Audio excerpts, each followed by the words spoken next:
Ladies and gentlemen, may I have your attention, please? Covering both sides of the big issues with the analysis you trust on Newsradio 1040 WHO.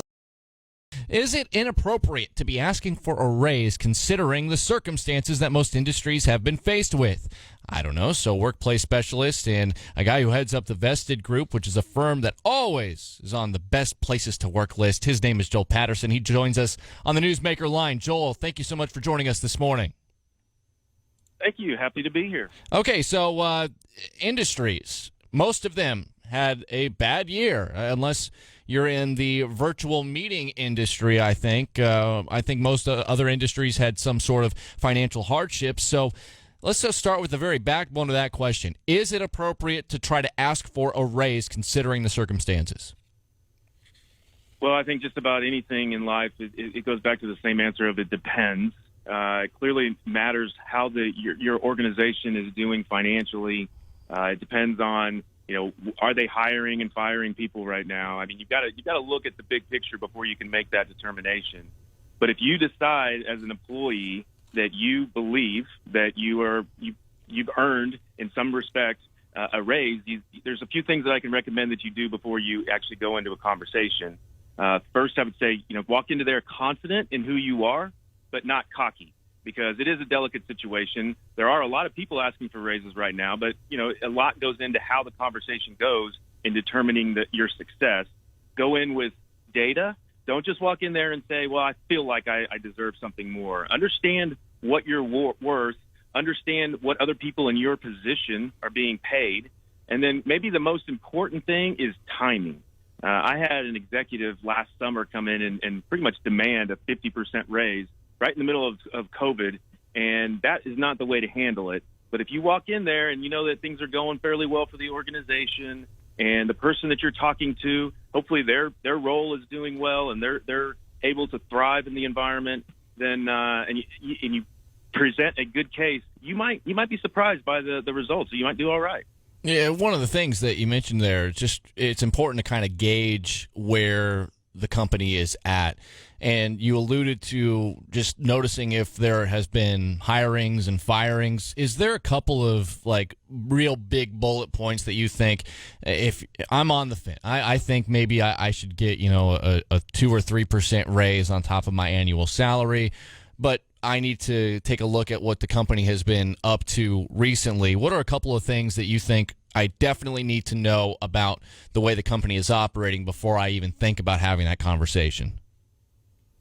Well, hopefully they share some level of financial information with you. I mean, that's the first place to start. And then just open your eyes and recognize, you can go out to a job posting board and see whether or not you're actually in the process of hiring right now. Or if you lost some of your coworkers, obviously that's going to be a sign. But you do need to recognize that the person sitting across the table from you, they may want to give you a raise, and they may even feel like you deserve one, but they may not be in a position to do anything about it either. So it really makes it even more important that the case that you put together is reasonable, that you have specific examples of what you've brought to the table in the organization. If you can walk in there and say, hey, I put in this extra time on this project, or I had this idea that we've implemented in the company and it's working well. That's really coming to a problem with a potential solution, and that makes it so much simpler for that person to be able to agree to your expectations. Speaking with workplace specialist Joel Patterson this morning. So if there is no money for raises, is there anything else that we can ask for? And is part of this conversation more about just making sure that our higher-ups, our bosses, are aware of the value that we present, even if there isn't money for a raise available? Yeah, that's a big part of this. I mean, even if you need to walk in there prepared to hear no.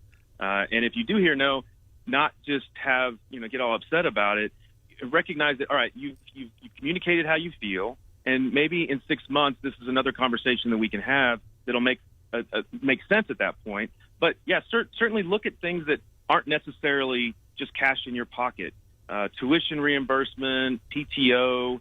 Maybe you can get them to pay for a conference that you need to attend. There are other things that are a little simpler to get approved for the budget than a pay increase. And then these days, work from home time is certainly a negotiating point, especially as most companies haven't quite figured out what the long-term plan is going to be. But one thing to know is, self-advocacy is one of the most important skills that you learn in your career, and it usually takes a little bit of experience to get to that point.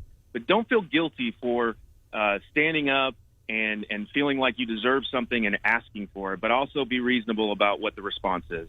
Okay, so what risks do we run if we ask for raises? Obviously, you could have, if you go in there expecting something, or you take the wrong approach to things, or you've completely misjudged how the business is operating, and obviously you could affect the relationship that you have with your boss in some way. But what are some of the risks that we run if this is misjudged and we still go in there expecting to have a productive conversation to get more out of our workplace in terms of finances?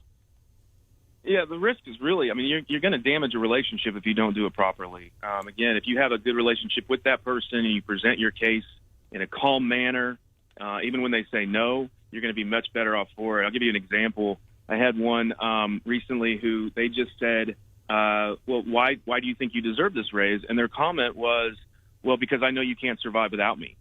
And that'll make you flinch a little bit when you're sitting there listening to that, and that's not what you're going for. You really want to have a positive perspective on it so that they know that you care about the organization, that you want to be there, you're loyal, you do all those things to add to the culture that is important for not just you but your colleagues, and you make sure that you're maintaining relationships with people that influence your career. If you go in there and just start launching bombs into them, you're not going to do well, and they won't forget that. We all are aware of that situation.